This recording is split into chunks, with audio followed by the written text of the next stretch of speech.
Decks and patios are a major source of entertainment and enjoyment, but they can be hot in the summer. One answer is a sunroof over your patio or deck. If designed properly, a sunroof can cut that summer sun, but still allow winter sun rays to warm the house. Construction of the sunroof framing is fairly straightforward, but it's extremely important to get the framing square with the building. Use a plumb bob on the wall to locate the first outside rafter. From that point, locate each corner post location with a tape measure. Measure the diagonals between locations, and adjust the locations until the measurements are equal, which indicates a square layout. You can also use a large framing square to help line things up. The ends of the rafters against the house are supported by a ledger board. A 2x2 support strip is fastened to the bottom edge of the ledger board to provide support for the rafters. Remove the house siding from the ledger board location. Level and fasten the board temporarily with deck screws. Then, anchor the ledger solidly with galvanized lag screws, leaving space enough above for roof panels, flashing, and siding. If fastening to masonry walls, use appropriate wall anchors. The fasteners should be installed on 16-inch centers. Be sure to install flashing where the roof meets the house to divert rainwater away from the wall. The posts should be set on slabs and footings, and supported according to local building code regulations. In the project shown, the posts will run through the deck to concrete supports below.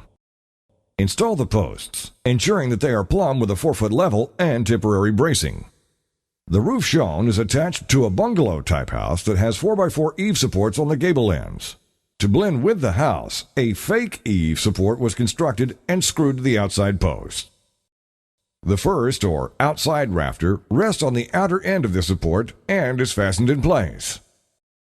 The remaining rafters are supported by headers fastened in place to both the inside and outside of the posts. These were located with their tops 8 feet from the deck. Cut the first trial rafter from a straight board. It should be test-fitted and adjusted until you get the correct angles.